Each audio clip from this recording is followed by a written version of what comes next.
It's an unfortunate issue that continues to impact communities across Columbus: gun violence. In many cases, kids, the victims, and the suspects, families torn apart. It hurts. It's unreal. We miss her so much. She was beautiful. My first grandchild. City leaders sounding the alarm, calling on parents to step up and take accountability and action in their homes. This is not solely a police issue. This is an issue for all of us. We all have to band together to be able to solve the violence that is occurring in our city. This is a crisis.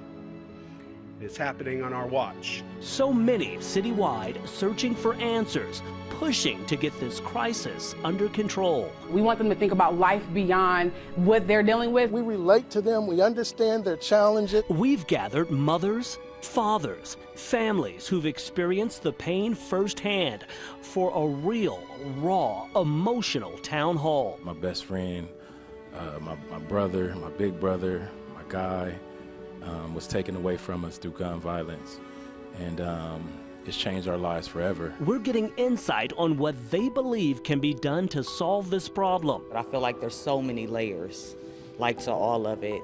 The parent accountability for me is big, because I feel like a lot of parents don't yell out for help until it's out of control. A frank and uncomfortable conversation. ABC6 deep in the community, connecting with those who want and believe that they can make a difference, seeking solutions to save lives.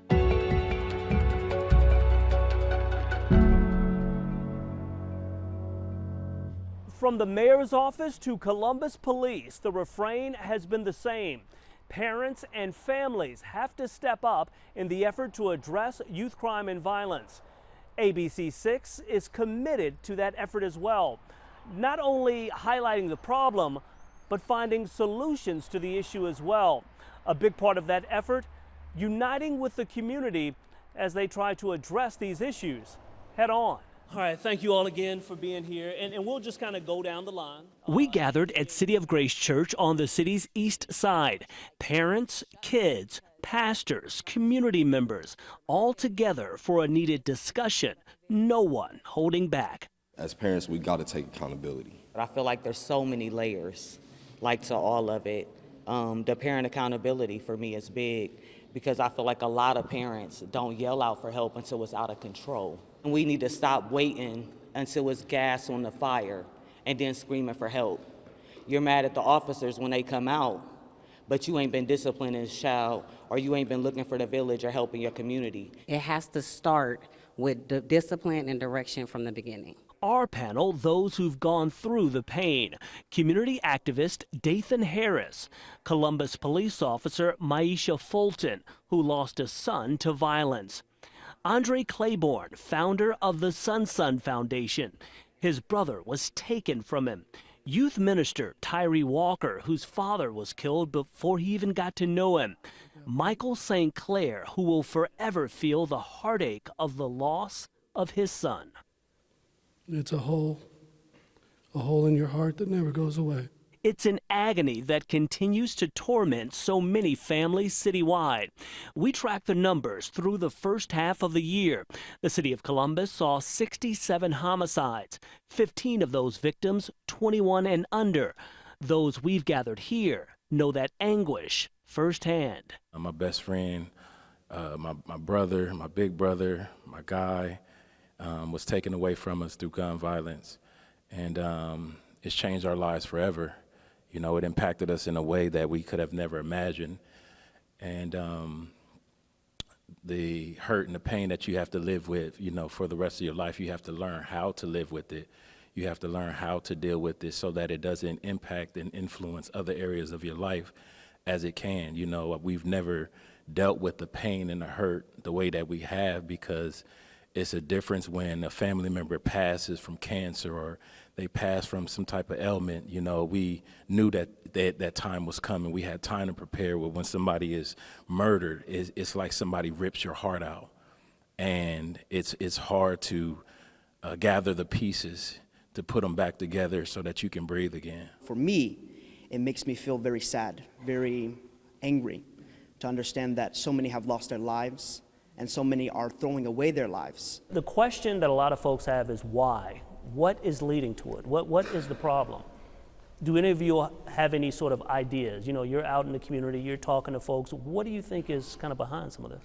Because the fathers are missing in the community and the young men are suffering from it. You know, it's the young men that's out here that's doing all the killing.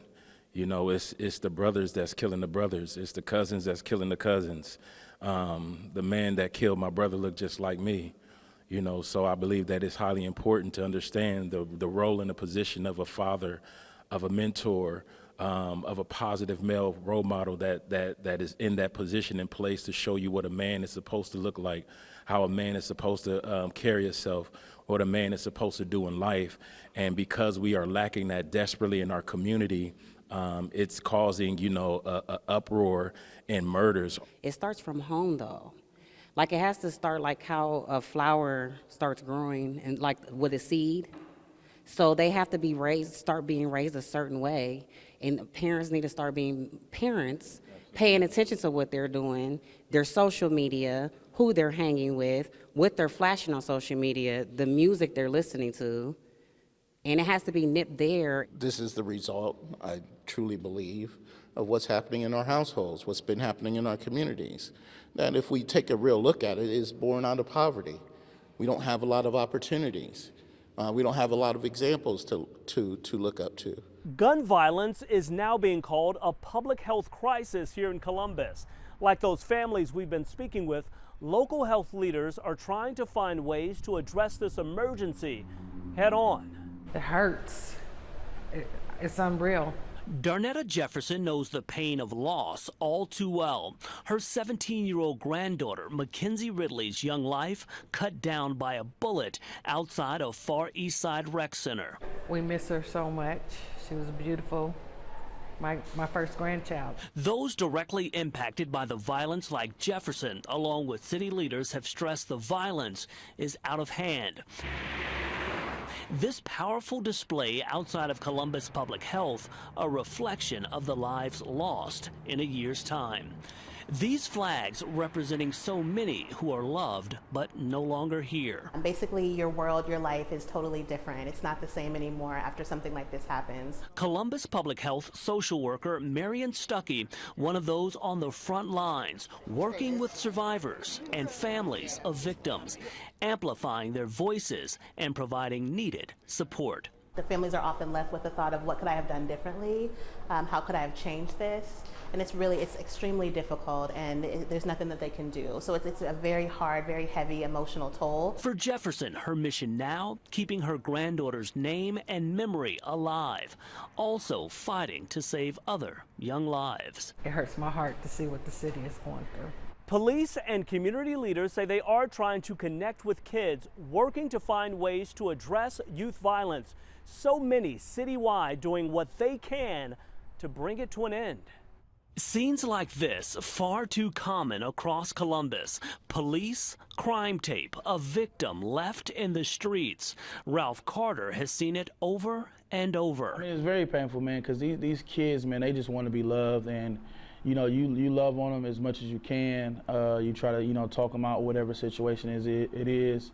And then when they go down the wrong path or they fall victim to whatever path they're going, I mean, it hurts. Carter, a well-known community activist and founder of We Are Linden. One thing for me is I just try to pray for him as much as I can. We brought Carter and Columbus First Assistant Chief LaShawna Potts together to discuss not only the problem, but solutions. You know what I want to do? I want to get them when they're, you know, in the 3rd grade, 4th grade, 5th grade, and put our arms around them, because for me it's about saving the kids, not locking them up. Both admit the access kids have to guns a real issue. We've followed a number of stories. In city schools, a number of students caught with weapons. An 11-year-old recently charged. Any and everywhere. They're getting it from friends, they're getting it from home, they're breaking into cars, they're going to probably drug spots. And the problem is it's so accessible that they really don't have to look too far to get one. Carter explaining to us why some kids feel the need to be armed. Basically saying you got to keep it on you because, you know, y'all rather get caught with it or without it because you got so many hidden beefs. Potts and Carter say they're committed to change, united in their push to end the bloodshed. I said, this is what our law enforcement looks like. We're not trying to take steps back. We're taking steps forward, and any stride towards trying to change something for the better is always good in my book. At some point, as society, we got to say, what are we doing wrong? Because whatever we've been doing, it's not working. And so we got to find something different. And I think this collaborations with all of the youth programs in the city of Columbus, with all of the organizations that are trying to save our youth, this is where we all got to put the egos aside and work together. Both police and community leaders stress the most important thing they can do is be on the ground in these communities, working to connect with kids, showing them that there is a way out, there is a positive life if they choose to head in the right direction. It's something we discussed in our town hall as well. We got to be able to get out of that comfort zone. We can't be comfortable sometimes as parents. Sometimes we're going to have to it's going to get real uncomfortable. Sometimes the words are going to get shaky. Sometimes it's going to get uncomfortable for the kids. Now, as a mother, speaking just like in my uniform, it makes me want to embrace these youth and then tell them my story of what happened to me and my child and how where they're going in their life is not going to end well. Because it could happen to anybody. Anybody could get hit with these bullets. You just don't know. And it affects not only one person, but generations of people and families that could never be repaired. A lot of these kids, quite frankly, are lost. So what do you think can help them be found, so to speak? Total reality for me, it was church.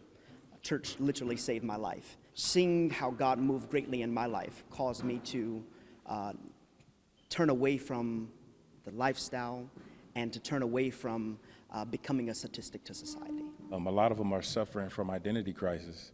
They have no clue of who they are, and the only information that they're receiving is from social media or music, and we all know how damaging that has been to our communities.